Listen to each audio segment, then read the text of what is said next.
Hola, soy Leonel Ali Zanotelli Correa y les doy la más cordial bienvenida a Yo Leo. En este viernes de procedimientos hablemos de la serie El mundo oculto de Sabrina. Pues, sin más preámbulo, comencemos. En el ahora lejano 26 de octubre del 2018, inició en Netflix una serie llamada El mundo oculto de Sabrina, la cual a lo largo de 4 temporadas nos cuenta precisamente la historia, el transitar de Sabrina Spellman en miras de, en un primer momento, consolidarse o no consolidarse como bruja. Pero bueno, más allá de los temas, más allá de los datos que yo podría proporcionarles en torno a la serie, es decir, quién la escribió, quién la creó, basada en el cómic, qué paralelismos o qué tan apegado está al cómic, etcétera, yo preferiría dejar esos datos para otros canales, para otros blogs, para, no sé, páginas de fans, etcétera, y quisiera concentrarme en los aspectos culturales, principalmente de índole literaria y hasta en algunos aspectos comunicativo, que se pudieron ver en la serie, ¿correcto? Si ustedes son seguidores de este canal, seguramente ya se percataron que a lo largo de todos los lunes de literatura ya se abarcaron las 10 corrientes literarias, es decir, las 10 épocas en donde un estilo, una forma se consolidó, ¿correcto? ¿A cuáles corrientes literarias me estoy refiriendo? Los voy a mencionar según cómo se fueron las publicaciones de los videos, ¿no? No tiene nada que ver con lo cronológico, pero el sentido cronológico va a la inversa. ¿Cuáles fueron estas o cuáles son estas 10 grandes corrientes artísticas y en consecuencia literarias que tanto ya hemos visto o se pueden ver en este canal en los lunes de literatura y que desde mi perspectiva de una u otra manera se pueden ver en la serie El mundo oculto de Sabrina? ¿Cuáles son esas 10 corrientes? Sería el posmodernismo, que es el que estamos viviendo hoy culturalmente. Insisto, todavía necesitamos un poco de distancia temporal para poder consolidarlo, un nombre o algo por el estilo, pero bueno, vamos a denominarlo la posmodernidad, el posmodernismo. Tuvimos las vanguardias, tuvimos el modernismo, tuvimos el naturalismo y el realismo, tuvimos el romanticismo, tuvimos el neoclásico, tuvimos el barroco, tuvimos el renacimiento, tuvimos la Edad Media y tuvimos la antigüedad clásica. Si lo vemos de manera cronológica, entonces lo podemos hacer a la inversa, que es justamente lo que yo voy a hacer en este video. Es decir, vamos a hablar desde la antigüedad clásica, la Edad Media, el Renacimiento, el Barroco, el Neoclásico, el Romanticismo, el Naturalismo y el Realismo, que vamos a unirlos un poco, el Modernismo, el Vanguardismo y el posmodernismo. Justamente ese sería el orden cronológico, ¿correcto? Ahí sí, desde la antigüedad clásica, que tuvo lugar antes de nuestra era, y ya posteriormente, ¿no? Pasando por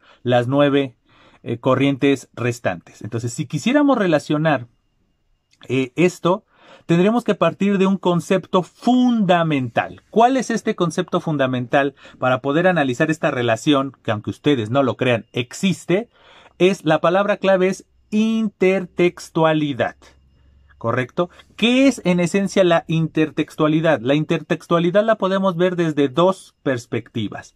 Desde una perspectiva particular, es decir, son las redes que manejan la historia en un texto, ¿no? Por eso se llama intertextualidad, dentro del texto, intertextualidad. Entonces, tenemos un texto, vamos a hablar de índole artístico, puede ser un libro, dígase novela, cuentos, fábulas, o bien los mismos guiones, como lo hemos visto en muchos de los videos en este canal, dentro del cine, la televisión, etcétera.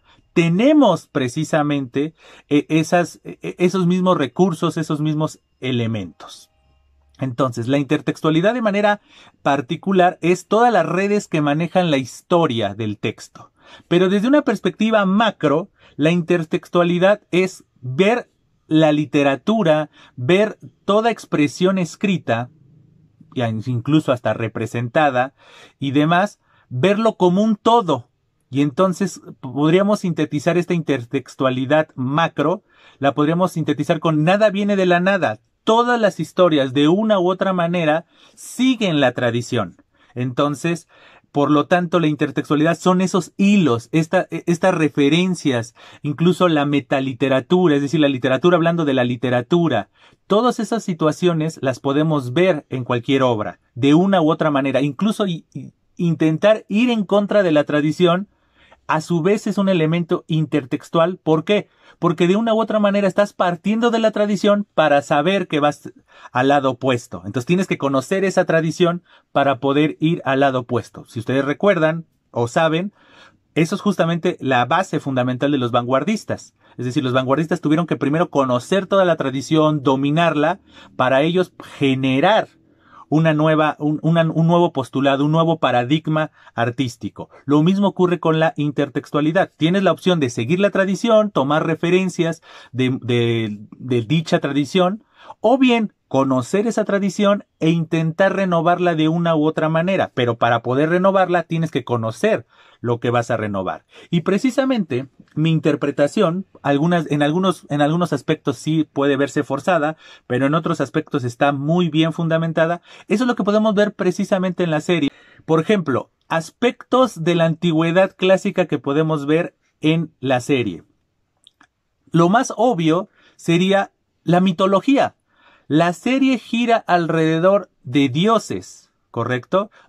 Hay capítulos donde se habla de los dioses paganos y se menciona, o sea, tal cual, o se mencionan los nombres de los dioses paganos. Esto tiene lugar en la tercera temporada. Obviamente, va a haber spoilers, les aviso. Esto tenía que tal vez mencionarlo desde el principio.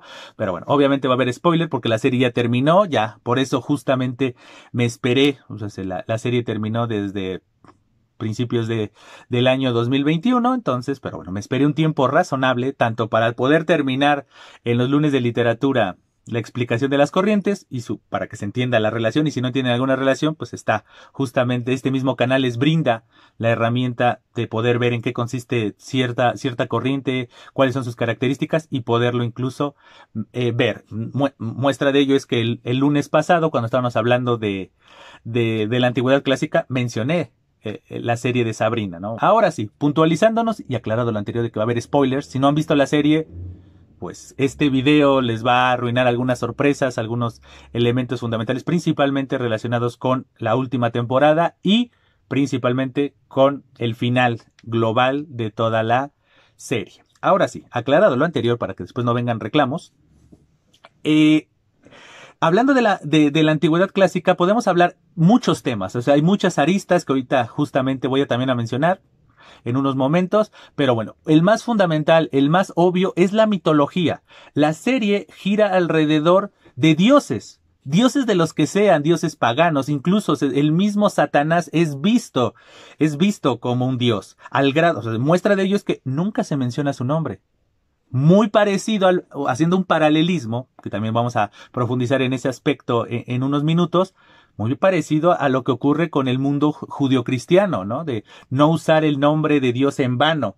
Entonces no lo puedes estar mencionando banalmente, sino en un contexto donde tienes precisamente que referirlo, ¿no? Entonces, muestra de ello también lo vemos a lo largo de la serie, ¿no? Siempre hablan de el Señor Oscuro, pero nunca mencionan su nombre. Como que su nombre solamente se menciona en ciertos momentos, en ciertos lugares. Obviamente los nombres de algunos demonios, etcétera, sí se mencionan, pero el nombre de el Señor Oscuro no se menciona. Entonces ahí tenemos esos aspectos de mitología, de la creación, de la formación, de por qué la elección de un cierto y específico lugar, ¿no? Entonces, que en este caso es Greendale, ¿no? Entonces esos aspectos tienen mucho de mitológico, ¿no? Y entonces digo, hay capítulos, principalmente, insisto, en la temporada 3, donde aparece, ¿no? En todas las temporadas, en las 4 temporadas, vemos precisamente esa situación mención de los dioses paganos y estar mencionando ciertas situaciones. Toda la serie gira alrededor de que hay un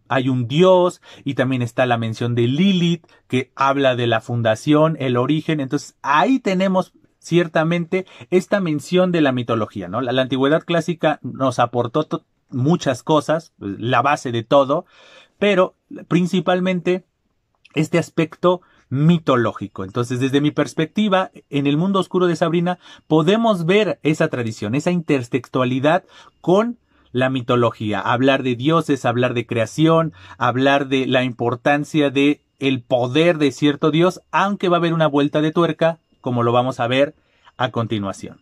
En relación con la Edad Media, obviamente la relación entre el mundo oscuro de Sabrina y la Edad Media es muy obvia. Hablar de brujas, obviamente uno podría en primer momento estar hablando de Salem y entonces significaría que estar hablando de finales del siglo XVII y el siglo XVIII, incluso el siglo XIX y demás. Pero todas estas situaciones de las brujas, la magia oscura y demás, obviamente también tienen su origen desde la antigüedad clásica, porque habían estas personas que podían hablar con los espíritus y podían desear el mal, y los famosos idus de marzo, ¿no? Que incluso tienen que ver con la muerte de emperadores, césares y demás. Ahí tenemos ya esos referentes, ¿no? De que tener esas cualidades de evidencia, etcétera. Pero como que la gran delimitación, la gran concepción del mundo de los hechizos, etcétera, tiene lugar en la Edad Media. Muestra de ello es la conocida nigromancia, ¿no? Es decir, la nigromancia, eso de estar hablando con espíritus y mezclar, hacer pócimas, mezclando ciertos elementos, etcétera. La nigromancia tiene esa situación. Entonces, la nigromancia tiene una relación estrecha con la Edad Media. No nos vayamos muy lejos. Los hechizos, o como se les quiera denominar a lo largo de la serie, están en latín. Todo el tiempo se mencionan en latín. ¿Correcto? Salvo algunas excepciones, pero si ustedes observan a lo largo de la serie, los grandes hechizos, etcétera, son expresados en latín. Justamente como en la Edad Media y parte del Renacimiento, porque el latín era el lenguaje culto, eran las personas estudiosas, etcétera, y entonces obviamente la contraparte, o sea, si la Iglesia usaba los sermones y usaba los grandes tratados para hablar del Evangelio y hablar del credo, obviamente el sentido, la cara opuesta, en este caso el del Señor Oscuro, obviamente también tenía que seguir eso, o sea, tanto porque simbolizaba cierta cultura, cierta inteligencia el hablar latín, etcétera, como porque es la contraparte.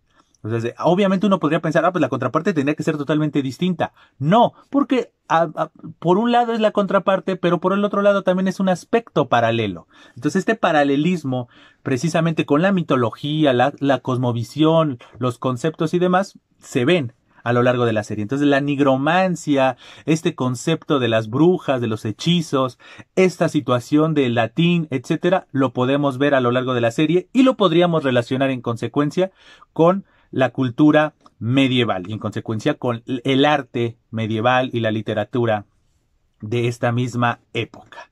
En relación con el Renacimiento, también hay muchos factores. Por ejemplo, para mí, uno de los elementos simbólicos más fundamentales que podemos relacionar con la serie es esta transición y este juego y este manejo de el amor cortés, que es más apegado un poco a lo medieval, pero es que está precisamente en esa transición, esta situación del amor cortés y el amor platónico. ¿Correcto? O sea, al principio de la serie todo mundo pensaba que Sabrina y Harvey, porque tal vez también teníamos nuestra visión, nuestra cultura producto de la serie de los años 90, que también ahorita en estos momentos también la voy a mencionar, o en unos minutos la voy a mencionar. Entonces todos teníamos esa idea de que pues Harvey y Sabrina es el amor platónico, fueron creados uno con el otro. Pero de repente surge un personaje llamado Nick y cambia todo el paradigma, ¿no? Y más porque Harvey se une con otra persona y entonces uno podría de todos pensar, pero no, al final como telenovela mexicana, al final el amor vencerá y terminarán juntos, pero no, se da esa vuelta de tuerca y entonces la relación, entonces no nos enfoquemos en la relación Sabrina-Harvey, sino en la relación Sabrina-Nick. Nick, la primera imagen que se tiene de Nick, y incluso se refiere en la cuarta temporada cuando otra vez se vuelven a reencontrar estos dos personajes, estoy hablando de Sabrina y del referido Nick. Él era un sátiro, es decir, era una persona adicta al sexo, todo el tiempo era la sensualidad y el erotismo y la forma en la que la ve, hasta desde la primera vez que se ven.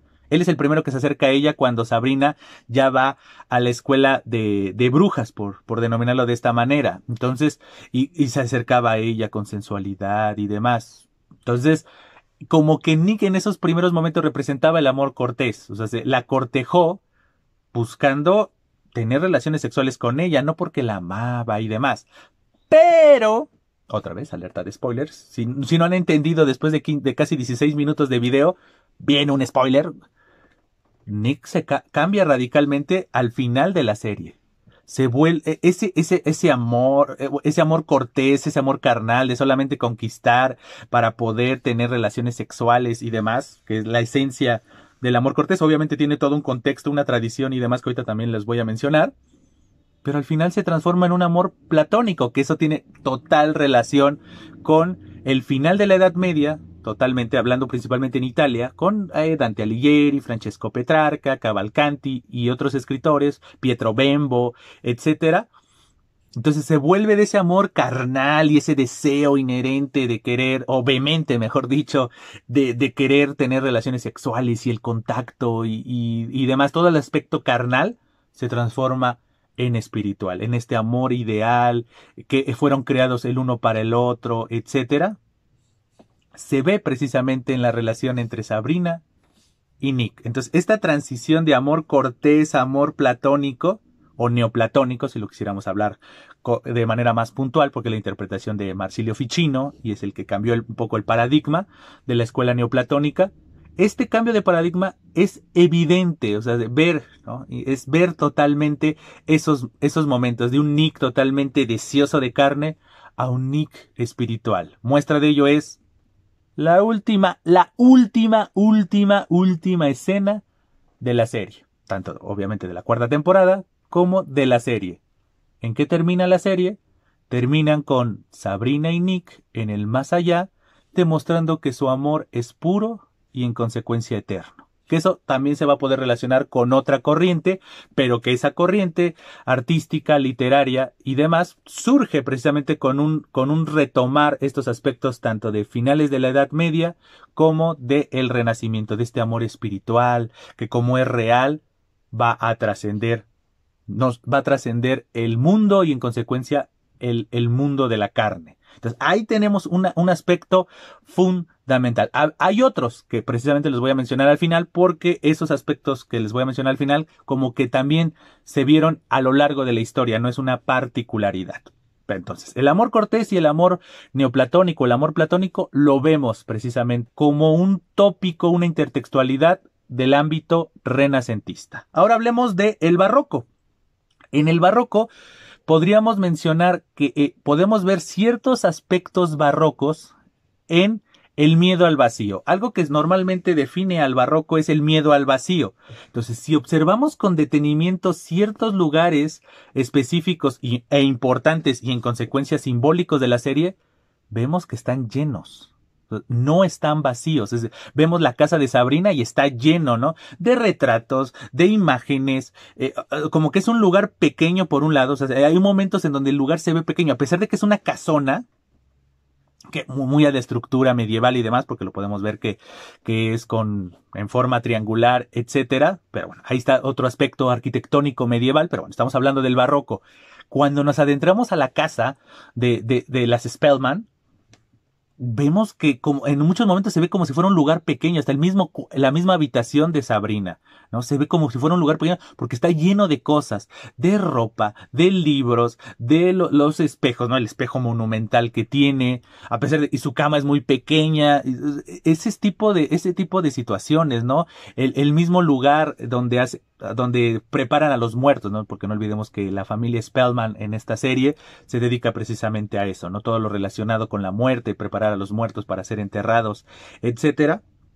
Entonces podemos ver que son como que a pesar de que desde afuera se ve una casona enorme, cuando estamos adentro, en el mismo comedor, en las habitaciones y demás, como que lo vemos en un espacio muy reducido. Uno podría pensar en un primer instante, pues obviamente son los espacios de la tele. Sí y no, porque muchas veces cuando quieres mostrar opulencia, quieres mostrar ciertas situaciones, que la familia Spellman se podría inferir un poco que tienen opulencia porque pues bueno, tienen la bondad del señor oscuro en muchos momentos. Entonces, no creo que les deje demasiado los servicios funerarios, pero bueno, no lo sabemos.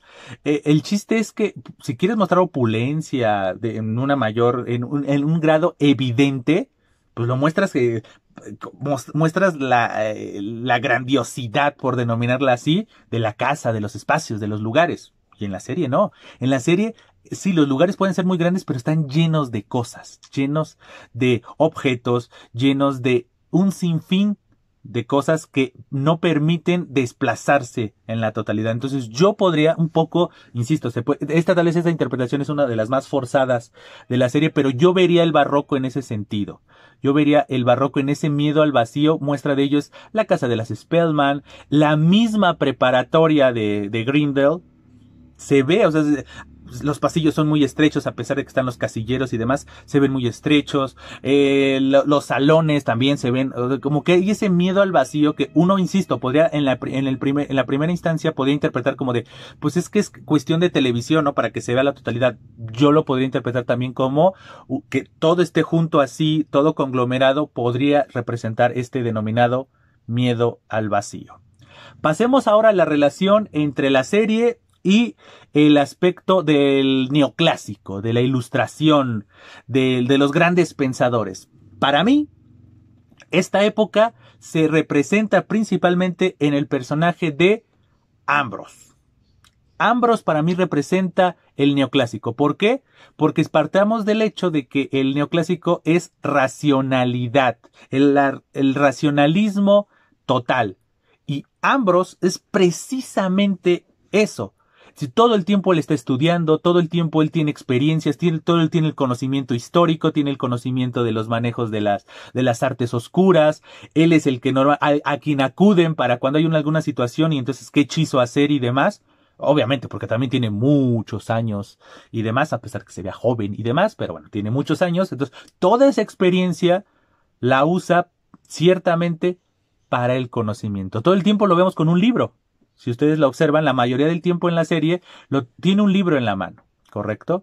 Y entonces tiene la biblioteca, sabe a qué consultar. O sea, si recordamos los capítulos de la primera temporada, se iba a las bibliotecas. Y ese tipo de situaciones para mí representan la racionalidad, el racionalismo. Es decir, ver en el conocimiento y en la buena interpretación de dichos conocimientos y de la vida en general, una buena herramienta para poder sobrevivir, para poder subsistir. Como que la herramienta fundamental de la vida precisamente es el conocimiento. Entonces, este aspecto fundamental no son solamente de creencias y demás. Si ustedes analizan muchas veces los parlamentos de Ambrose, son cuestiones lógicas.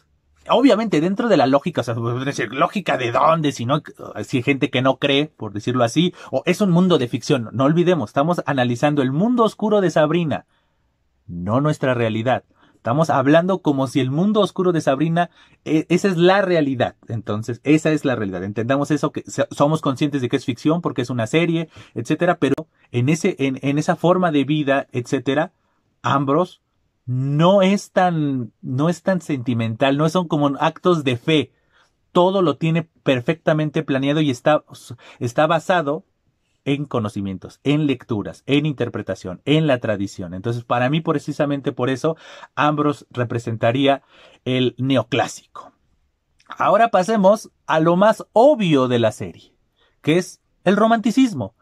Toda la serie, o el 80% de la serie, tiene elementos románticos, ¿correcto? Es decir, no olvidemos que el romanticismo retoma aspectos medievales, aspectos renacentistas, obviamente se aleja de la racionalidad. Por eso son tan contrastantes los personajes de Sabrina y Ambrose. O sea, se complementan a la perfección, son los polos opuestos ideales, por decirlo así. Uno es el racional, que es Ambrose, y Sabrina, que es todo impulso. O sea, todo, o sea, le dicen 1000 veces, no hagas esto, y lo hace. Entonces, ¿por qué? Porque ella se deja llevar por sus sentimientos, por decirlo así, por lo que considera lo correcto, por sus ideales. Entonces, esta situación del idealismo, de la búsqueda de la libertad, de la justicia, etcétera, lo representa Sabrina, y como la serie gira alrededor de ella, pues obviamente la serie a su vez se transforma en un elemento romántico total. Es decir, hasta la interpretación de las brujas, que sí, surge en la Edad Media, pero que es retomado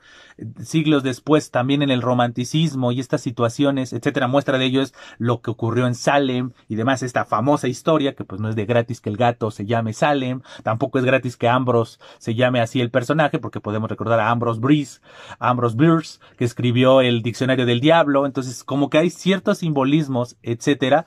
Pero bueno, volviendo al entorno del romanticismo, como se mencionó en esos lunes de literatura que les he referido, y que extiendo la invitación a que se acerquen a ese video.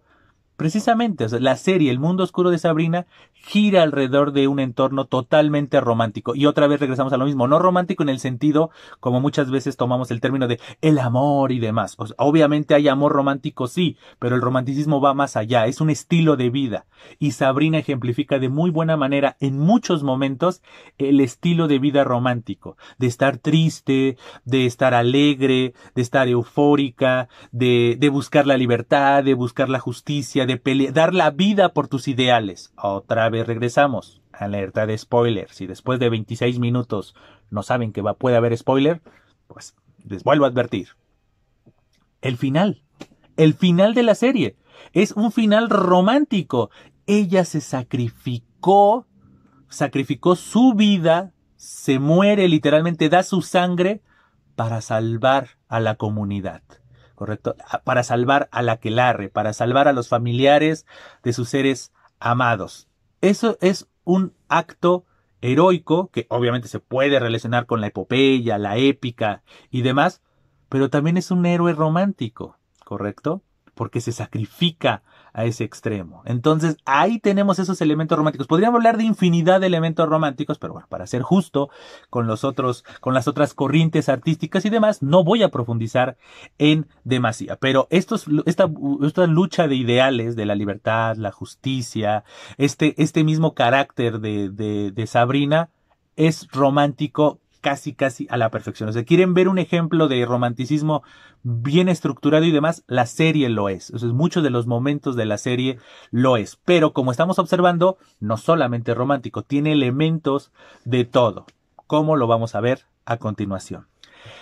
Después del romanticismo viene este realismo y este naturalismo.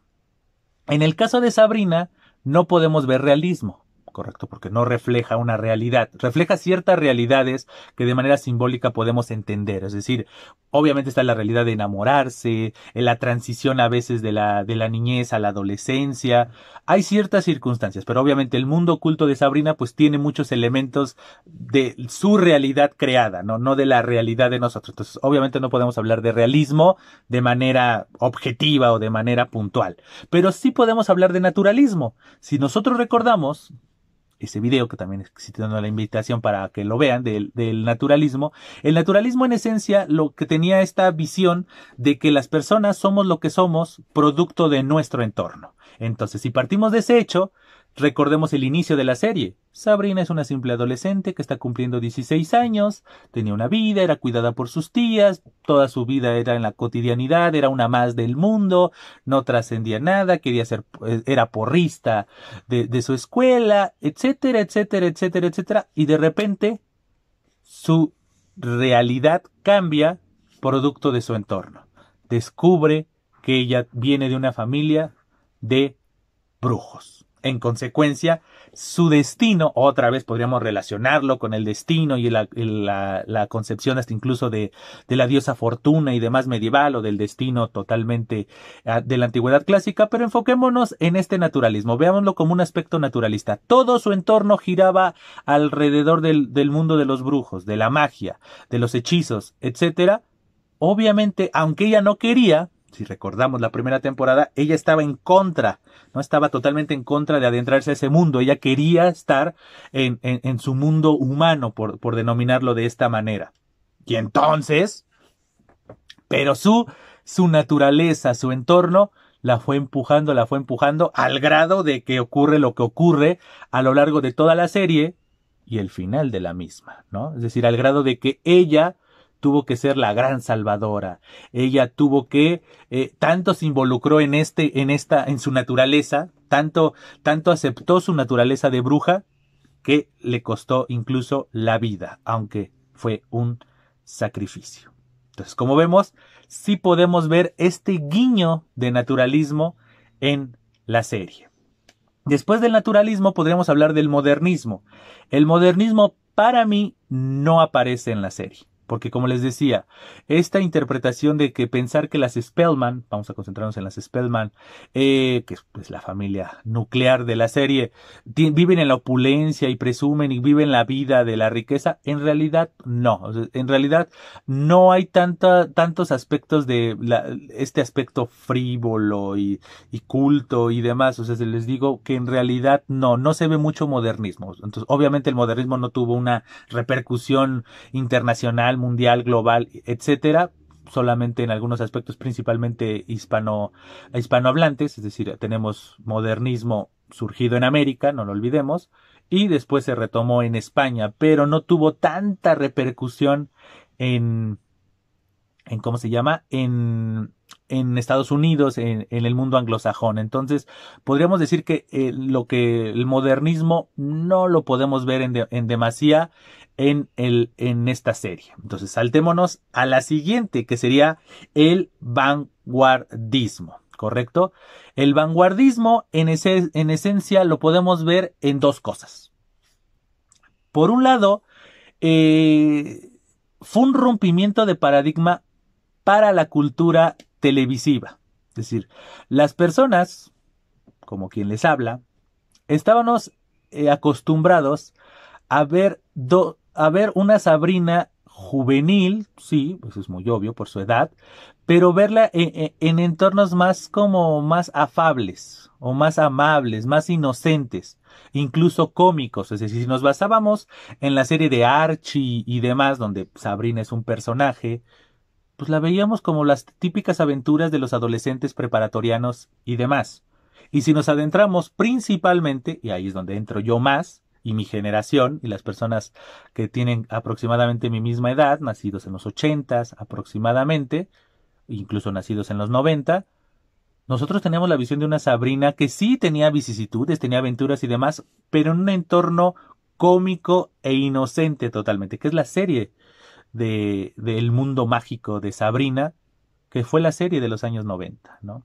Entonces, obviamente, la serie ya desde una perspectiva global, que obviamente también existe el cómic del mundo oscuro, el mundo oculto de Sabrina. Pues eso no lo vamos a negar, como lo quieran traducir del mundo oscuro, el mundo oculto de Sabrina. Existía el cómic, obviamente, pero no, obviamente los fanáticos pues conocían ese cómic y entonces no les sorprende nada la serie. Pero hablando en una cultura de masas, en un inconsciente colectivo muy al estilo de Jung, pues obviamente nosotros pensábamos en Sabrina. No nos vayamos muy lejos, seguramente, y no me dejarán mentir, muchos de ustedes, de los que tienen aproximadamente mi edad o conocieron esa serie de los años 90, todos esperaron en un primer momento que Salem hablara.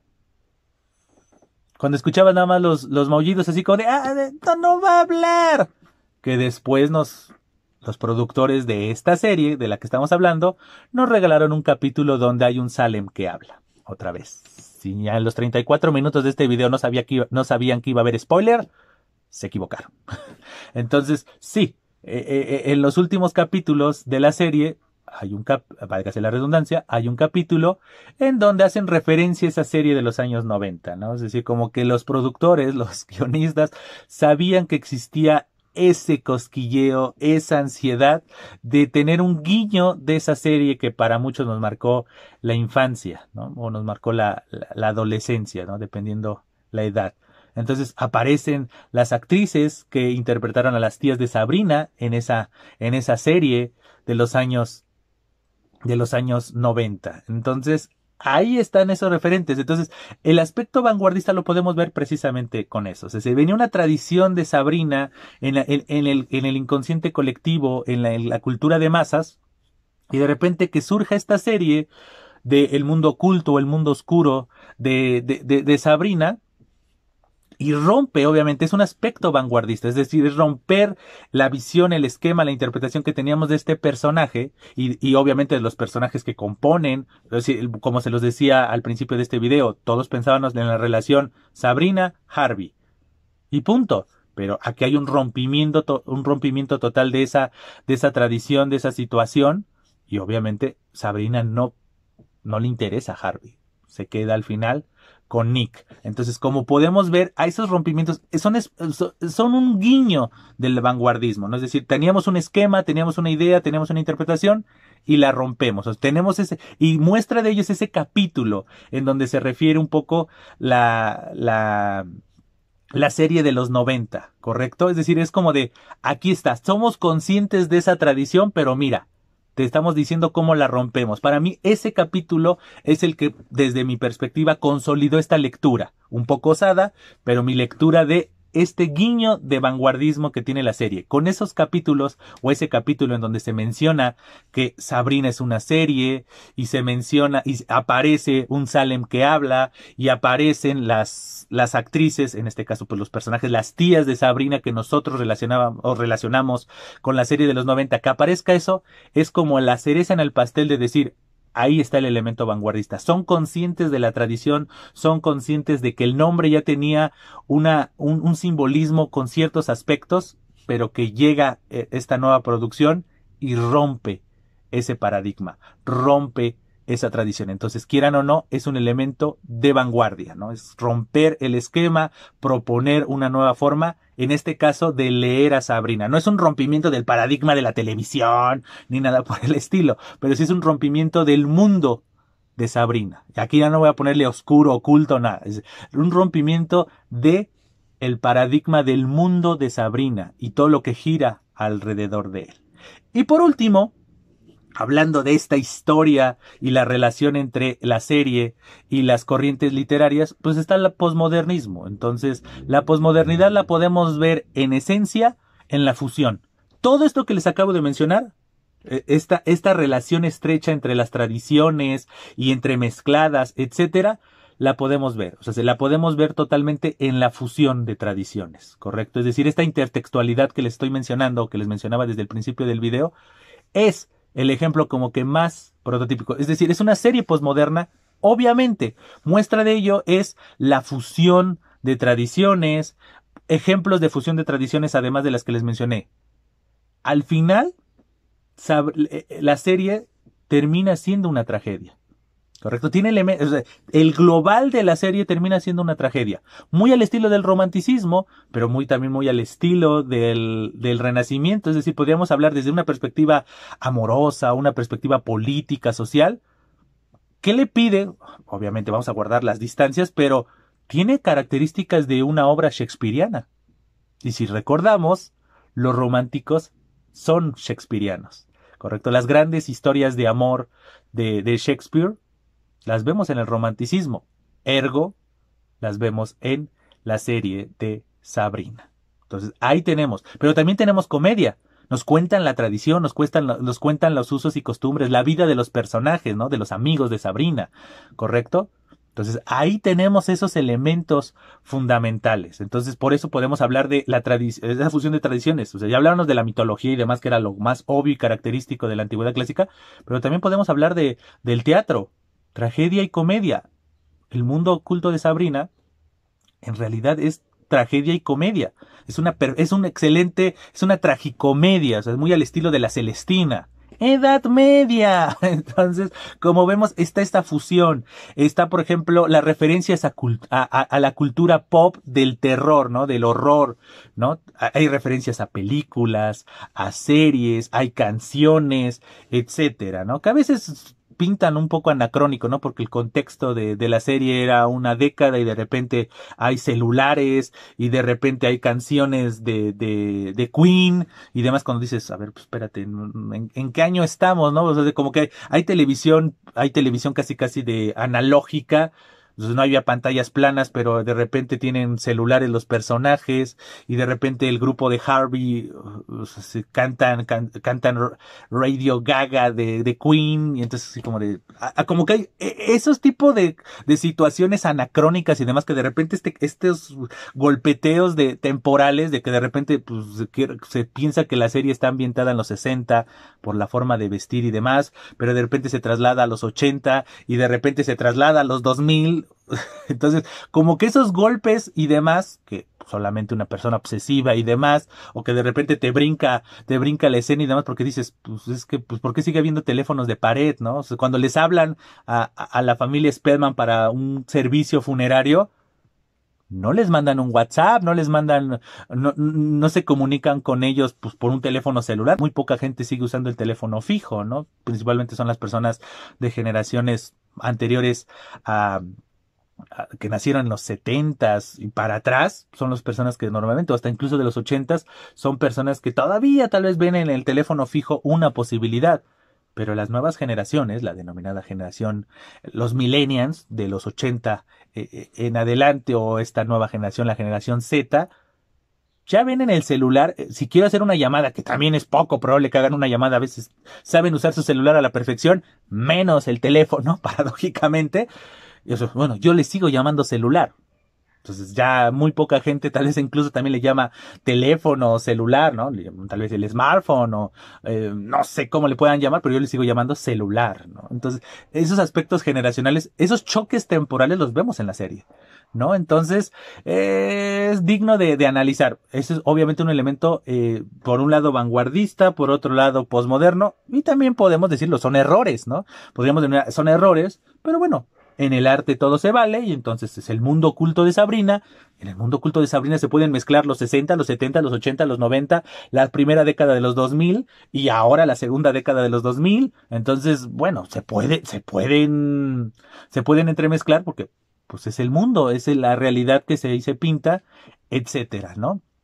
Entonces, analizándolo, ese aspecto de la posmodernidad, ahí lo vemos. Y obviamente están los paralelismos, los obvios paralelismos, que eso es también muy apegado a esta intertextualidad, a esta tradición, etcétera. Los paralelismos obvios.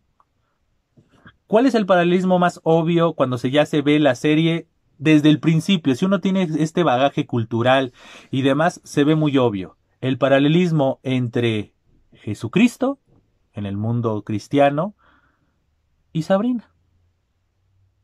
Es decir, el ejemplo más claro, otra vez, spoiler, cuando se descubre que Sabrina en realidad no es hija de Spellman, sino es hija de Satanás, es como la evidencia más clara del paralelismo.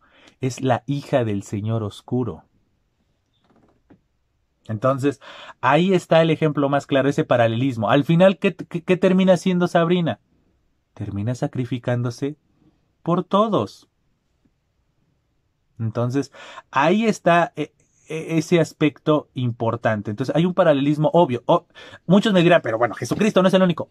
Bueno, hablo del paralelismo más obvio en nuestra cultura. Les digo, seamos creyentes o no seamos creyentes, el mundo judio-cristiano es algo obvio en nuestra cultura, es algo cercano, es algo que totalmente ha marcado nuestra cultura y tenemos que tener conocimiento de él, seamos o no creyentes. Entonces, el paralelismo entre Jesucristo y Sabrina es obvio. También podríamos hacer otros paralelismos con otros personajes de mitología de otras culturas o de leyendas de otras culturas, etcétera. Pero bueno, me voy a quedar con este paralelismo un tanto obvio porque estamos hablando del diablo. Entonces vamos a hablar de la obviedad pues, si estamos hablando del diablo, pues obviamente tenemos que hablar del Dios judio-cristiano. Entonces este paralelismo hubiera sido muy impactante que Sabrina muriera a los 33 años, pero bueno, Sabrina es un personaje juvenil, pues bueno, no está también de a gratis que haya muerto a los 17.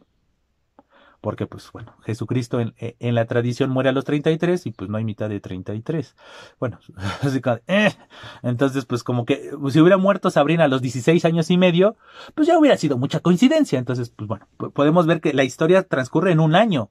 toda la serie transcurre solo en un año. Inicia cumpliendo ella 16 y termina ella muriendo pocos días después de haber cumplido 17. O bueno, tal vez hasta el mismo día de haber cumplido 17. Entonces la transición de un año, ¿no? Entonces como que también no es de gratis esa situación. Recordemos que otra vez en la cultura judio-cristiana Jesús solamente tiene esta situación más importante de su transitar y de ejemplificar que es el Hijo de Dios, solo 3 años. Otra vez, la mitad de 3 es un año y medio. Como que es difícil hacer la división. Bueno, en el caso de Sabrina, todo se divide, ¿no? Es decir, la mitad de 33, pues es 16 y medio. Ella, pues, muere justamente en esa época. Todo su transitar, todas sus aventuras, su sacrificio, el cambio de paradigma, como lo hizo Jesucristo, porque Jesucristo dijo justamente eso. Yo no vine a dividir, o sea, como que yo vine a dividir tiempos, yo vine a dividir paradigmas. Eso lo dicen los evangelios. Sabrina hace lo mismo, rompe paradigmas, hace que una mujer ya sea la suma sacerdotisa, antes estaba un hombre, y después cambia la suma sacerdotisa a una de las tías de Sabrina. Entonces cambia paradigmas, muy al estilo de Jesucristo. Al final se sacrifica por su comunidad, tanto por sus comunidades incluso, ¿no? Su comunidad de los mortales, ejemplificado con el papá de Harvey, principalmente, y el mundo del aquelarre, ¿no? Entonces salva eso. Entonces, al grado de que al final de la serie la ponen a ella en el centro. Entonces, incluso supera en un primer momento a Satanás, pero después cuando llega cambia la suma sacerdotisa, cambia. Entonces ya cambian incluso de a quién veneran, ya no veneran al Señor Oscuro, sino cambian a una mujer, este rompimiento de paradigma, y al final la cambian de lugar y ponen en el centro a Sabrina. En muchos momentos existe el cristianismo, a pesar de que todavía se tiene la visión del padre, el hijo tiene muchas veces más importancia, aunque sea una representación, no se pueda entender al padre, no se puede entender al hijo sin el padre y el representante espiritual que es el Espíritu Santo. Toda esa situación también la vemos en Sabrina. Entonces, obviamente hay un paralelismo muy marcado, muy obvio, que es una tradición. O sea, obviamente el cristianismo también, al ser una cultura y demás, pues tiene tradiciones de las demás mitologías, de las demás cosmovisiones. Otro elemento intertextual general, por decirlo así, sería el desdoblamiento.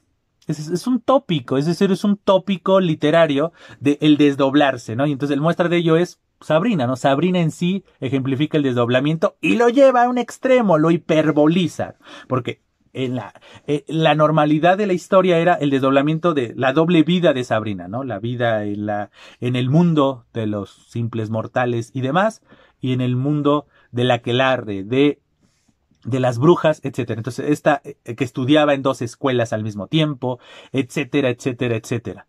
Pero de pronto llega el extremo y la hiperbolización de este desdoblamiento cuando se separan Sabrina, ¿no? Entonces, este desdoblamiento que al final las dos mueren, entonces, y otra vez, las dos mueren de igual manera, sacrificándose.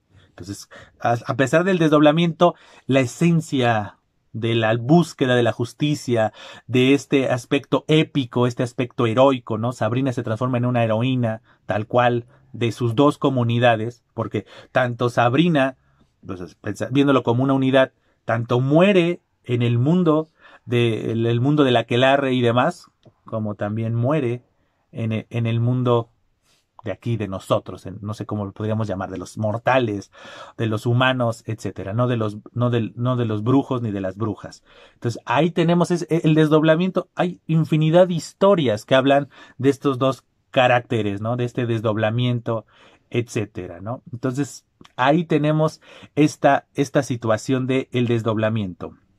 Otros aspectos importantes, pues es esto de la justicia, la libertad y la rebeldía, ¿no? Que obviamente tiene su mayor auge y es la bandera del romanticismo, Pero lo vemos desde antes.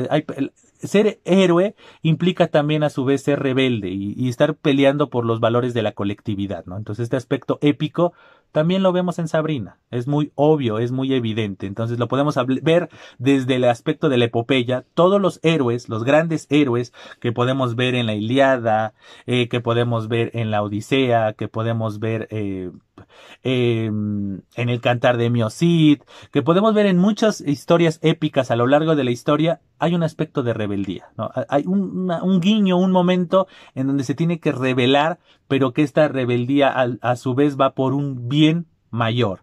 Sabrina es todo eso, ¿no? Sabrina todo el tiempo le dicen que no haga algo y lo hace, eso genera problemas, pero ella precisamente lo resuelve. Y entonces como que esa rebeldía que abrió esa caja de Pandora, literalmente, otra vez, spoiler.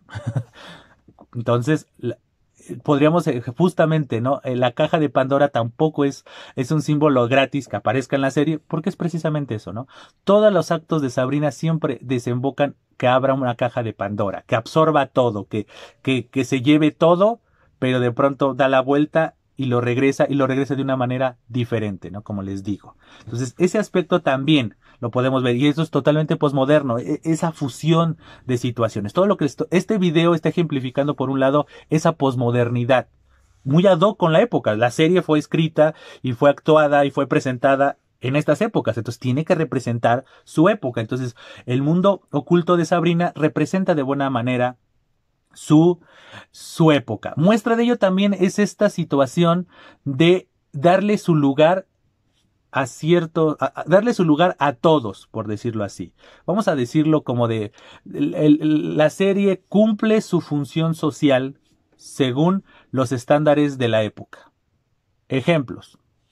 El empoderamiento de la mujer. Que Sabrina sea la gran protagonista y que sea una mujer empoderada no es de gratis. Entonces representa de muy buena manera el cambio de paradigma social y lo que ello implica.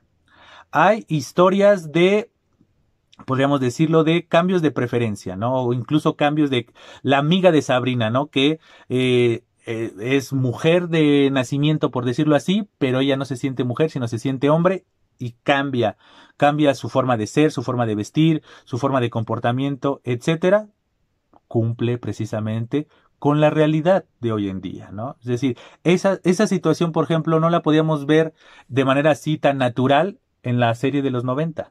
Lo hay seguramente, hay guiños, tendría que volver a ver esa serie ya con la visión de ahora e interpretándola en los 90 donde yo estaba y entonces hacer esa doble lectura, ¿no? De intentar recordar en mi caso, ¿no? A Leonel de los 90, cómo lo interpretaba, cómo lo veía y ahora años después, ya el Leonel de la segunda o tercera década de los 2000, pues ya cambia totalmente el paradigma, la lectura, etcétera, ¿no? Entonces podríamos entenderlo. Seguramente hay personajes que cumplen estos estándares, etcétera, pero no de manera tan determinante como sí ocurre en esta serie.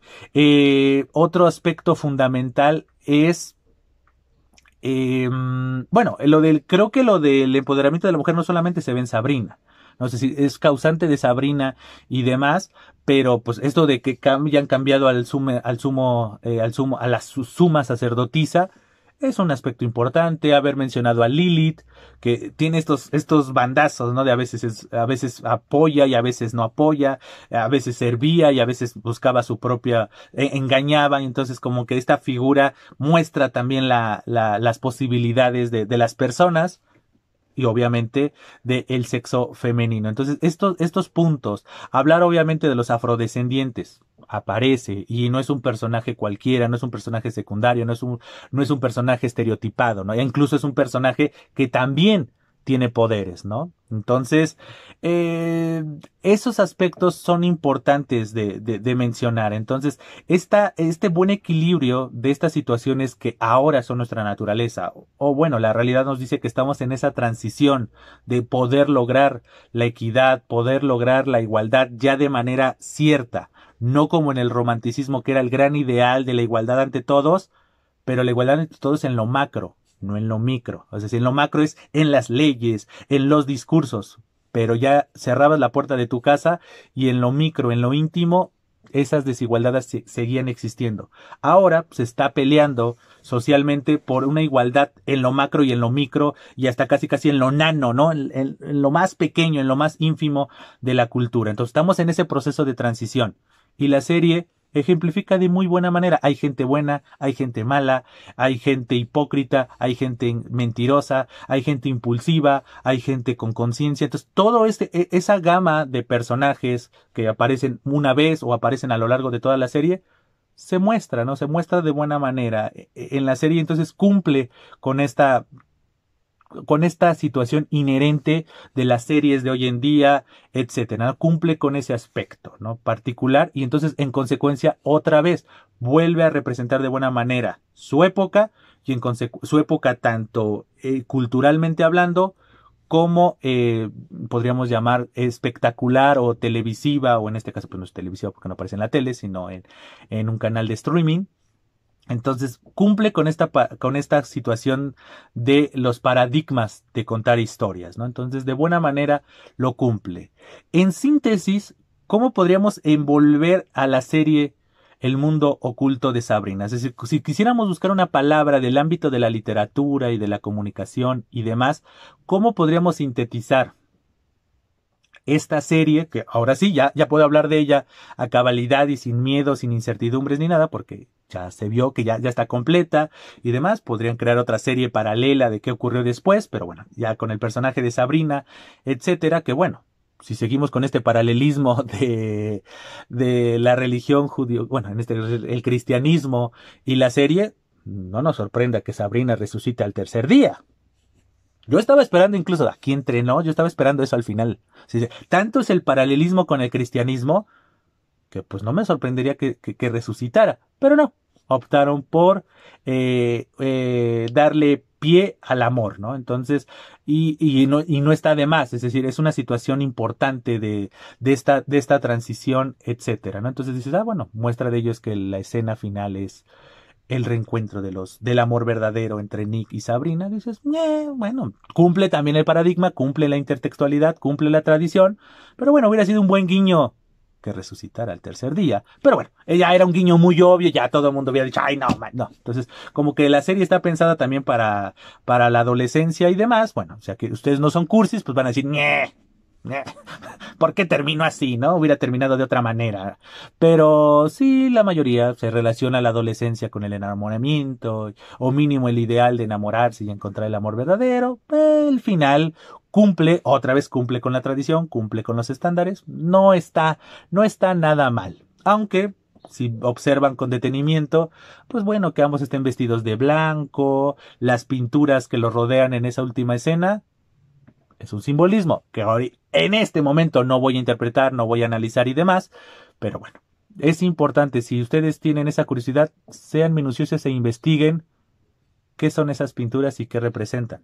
Ahí está un guiño y una pista, para que vean que no soy tan suspicaz en esos sentidos, o no quiero dejarlos en suspenso total. Les doy una pista. Vean la última escena donde aparecen Nick y Sabrina y analicen eso. ¿Por qué están vestidos de blanco? Y las pinturas que están a su alrededor, ¿no? Esas tres pinturas que están a su alrededor, como si estuvieran en una sala de museo. Analícenlo. Ahora sí, contestemos la pregunta que planteé hace unos minutos. ¿Cuál sería el concepto literario que podría englobar de muy buena manera la serie El mundo oculto de Sabrina? La palabra es Bildungsroman. La repito. Bildungsroman. ¿Qué es esa palabra? ¿Qué es una Bildungsroman? Es una novela de formación. ¿Correcto? ¿Qué es una novela de formación? Como lo indica su nombre. Es una historia en donde se nos cuenta el transitar de una persona inocente, normalmente es de un niño, de un adolescente, o de una niña o de un adolescente, y su transitar hacia la madurez. No en un sentido físico de cumplir años y demás, sino que en ese está en un primer momento, está en la inocencia, y de repente comienza a surgir una serie de eventos que al final no es que le van a quitar la inocencia de mala manera, sino que va a madurar, que ya va a ser una persona con una toma de conciencia mayor. Y precisamente eso es lo que ocurre en Sabrina. ¿Correcto? El mundo oculto de Sabrina nos muestra ese transitar de esa inocente, ignorante de su destino, llamada Sabrina, y cómo el cambio, el descubrimiento de su realidad, de su naturaleza y toda la implicación que lleva eso, cómo la va llevando a una toma de conciencia de que sus acciones tienen consecuencias, de que tiene que hacer algo para corregir errores, ya sean propios o de su entorno. Y muchos de los errores de su entorno también fueron causados por sus decisiones del principio, etcétera. O sea, como que todo gira alrededor de Sabrina. Y entonces esa toma de conciencia, ese transitar que en el caso de la serie dura un año, de su cumpleaños 16 a su cumpleaños 17, es importante. ¿Y dónde podemos ver esa muestra de realidad, por decirlo así? Obviamente hay simbolismos como que muy obvios. El ejemplo más claro es la pérdida de la virginidad.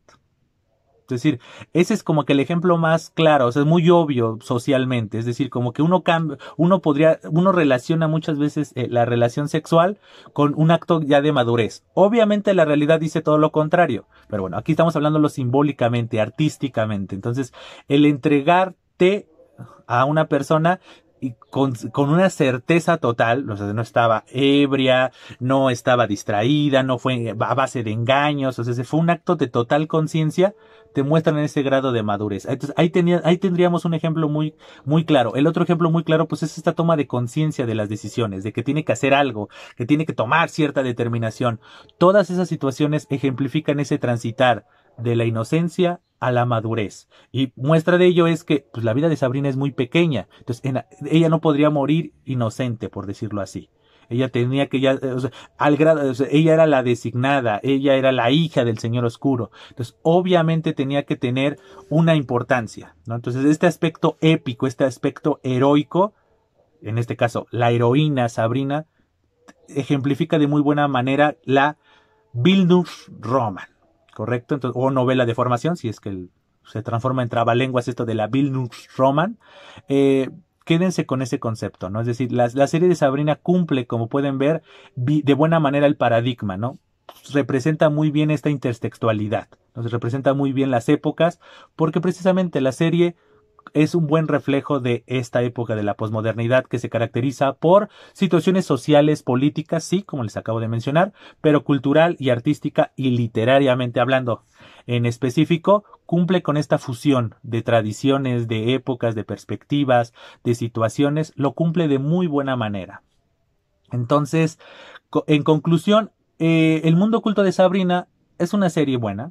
No sé si podríamos, pues, si vamos a analizarlo como de manera crítica, si estuviéramos haciendo una reseña crítica. En conclusión, mi opinión de la serie es una serie buena. Es decir, al principio inicia tal vez un poquito flojo, pero tendría que iniciar así. Entonces, veamos ese simbolismo. Entonces, la serie inicia un poco floja, muy inocente, muy boba, por decirlo de alguna manera, porque así era Sabrina.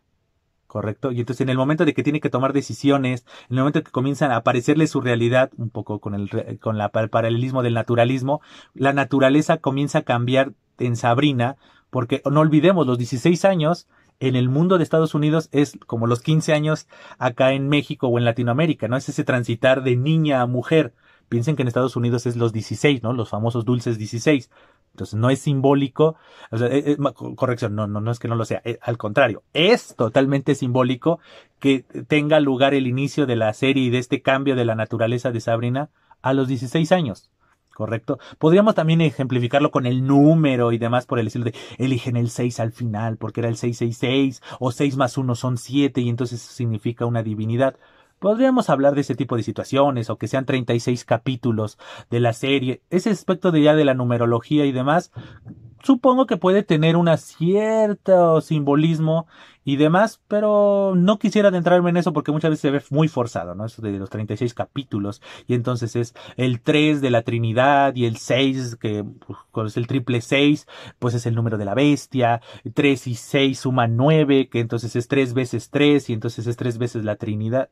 ese tipo de situaciones simbólicas de la numerología lo podríamos adentrar, es válida la interpretación, porque pues existe la normativa, existen los diccionarios, existe la literatura alrededor de la numerología, totalmente lo podríamos validar, pero yo no quisiera adentrarme en eso, yo quisiera adentrarme a lo otro, ¿no? De que sean los 16 años que pues, simbólicamente en la tradición principalmente estadounidense, vamos a enfocarnos en Estados Unidos, pues esa transición de niña a mujer en este caso, de la inocencia a la madurez y que se hace transitar, obviamente. Muestra de ello es también, hablando legalmente, pues los 16 años es en la mayoría de los estados, no sé si en todo Estados Unidos, pero es la edad como ya válida para que una mujer dé su consentimiento para tener relaciones sexuales, cosa que ocurre en Sabrina. Entonces, como ven, estos aspectos fundamentales se entienden, ¿no? Entonces, estos aspectos de la toma de decisiones que representa un acto de madurez, ejemplifica de buena manera por qué Sabrina se podría catalogar como una Bildungsroman o novela de formación. Entonces, la crítica sería que la serie es buena precisamente por eso, porque cumple con estos paradigmas, cumple con estas situaciones, es atractiva ante cualquier tipo de audiencia, una audiencia que busque estos tópicos, el tropicalizar ciertas cosas a la época actual, acercarnos a ciertas tradiciones, a veces de manera muy clara y muy evidente, otras veces no. Entonces, ese tipo de situaciones son dignas de mencionar. Entonces, es una serie buena, no va a trascender como de las mejores del mundo, no es un The Breaking Bad, no es un Soprano, no son los Soprano, no son esas grandes series, pero cumple. O sea, obviamente podríamos hablar también de esas series en otros viernes de procedimientos y demás, que justamente, ¿no? Estas series que rompen paradigmas ciertamente tienen un bagaje cultural atrás, una tradición, nada viene de la nada.